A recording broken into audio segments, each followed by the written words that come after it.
আচ্ছা কোনছে আল্লাহ বড় না মানুষ বড়? ধরো গাদা, তুই কার হাতে কার জোড়া দেশ? কোড়ায় আল্লাহ আর কোড়ায় মানুষ। যেটা কবার কইছে ওইটা কন।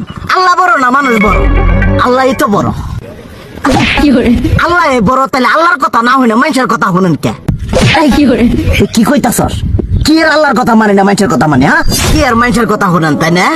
আমনে যে ওই দিনকে ডায়াবেটিসের রোগ নিয়ে যে হাসপাতালে গেলেন, ডাক্তার আপনার কত কিছু খাবার না করলো, সব কিছু না খাই এখন চলতেছেন।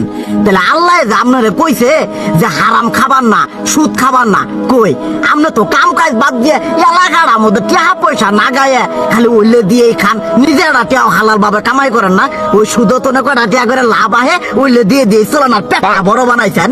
শুনেন একটা কথা কই, হারামের কোনোদিন আরাম নাই।